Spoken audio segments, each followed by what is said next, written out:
Inter చదువుతున్న విద్యార్థిని అత్యాచారం గర్భవతిని చేసిన పూజారి. ఇలాంటి లోఫర్ నా కొడుకులు కొంతమంది బాబాలని పూజారులని కులాల పట్ల మతాల పట్ల విషయం చిమ్ముతూ ఆంటీలకి నేను ఒకటే అడుగుతున్నా, నోరు ఇప్పడం లేదు మీరంతా హాస్టల్లో గాని హజరతులు గాని లేరనే, మీకు ఆ చిల్లర రాదనే సిగ్గనేది ఉండాలి.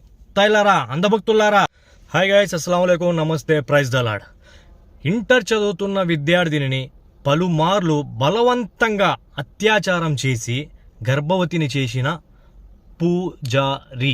అర్చకుడు బాలికను గర్భవతిని చేసిన ఘటన మచిలీపట్నంలో చోటు చేసుకుంది.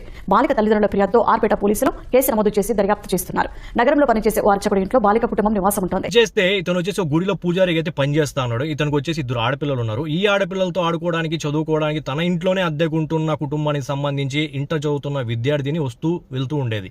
సో దీన్ని అనుసరంగా తీసుకొని తనకి అనుకూలంగా రీజన్స్ క్రియేట్ చేసి ఆ అమ్మాయి వీళ్ళింట్లోనే పడుకునేటట్టుగా చేసి అమ్మాయి మీద బలవంతంగా పలుమార్లు అత్యాచారం చేశాడు ఈ పూజారి.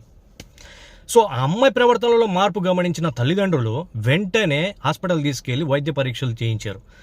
అక్కడ తేలింది ఏమిటంటే ఆ అమ్మాయి గర్భవతి, ప్రెగ్నెంట్. ఒక పవిత్రమైన పూజారి వృత్తిలో ఉండి జస్ట్ ఒక ఇంటర్ చదివే అమ్మాయిని బలవంతంగా దారుణంగా అత్యాచారం చేసి గర్భవతి చేసిన ఇలాంటి పూజారి నా కొడుకుల్ని ఏమనాలి? ఒకసారి ప్రతి ఒక్కరు కూడా ఆలోచించండి. మన ఆడపిల్లలు ఎటువంటి కామాంధుల మధ్య బతుకుతున్నారు. ఇలాంటి కామాంధుల నుండి మన ఆడపిల్లని కాపాడుకోవాల్సిన బాధ్యత మనందరి మీద ఉంది. ఇలాంటి లోఫర్ నా కొడుకులు కొంతమంది బాబాలని పూజారులని ముసుగు ధరించి మన మధ్యనే ఉన్నారు. కాబట్టి మన ఆడపిల్లల మీద కన్నేసి ఉంచండి. మన ఆడపిల్లని మనమే జాగ్రత్తగా చూసుకోవాలి. ఆ బాధ్యత మనందరి మీద ఉంది.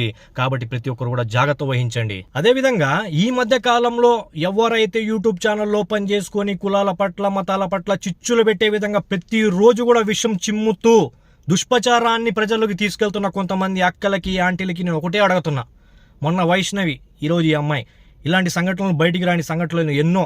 ఇలాంటి వాటి మీద మీరు ఎందుకు స్పందించడం లేదు? ఎందుకు నోరు ఇప్పడం లేదు మీరంతా? ఓహో, వీళ్ళంతా మీకు సంబంధించిన వాళ్ళనే? ఇతర మతస్థులకు సంబంధించిన పాస్టర్లు కానీ హజరతులు కానీ లేరానే? మీకు వ్యూస్ రావానే? మీకు వ్యూస్ రాకపోతే మీకు ఆ చిల్లర రాదనే? కొంచెమైనా సిగ్గు అనేది ఉండాలి, సరేనా? దయచేసి ప్రతి ఒక్కరు కూడా ఆలోచించండి.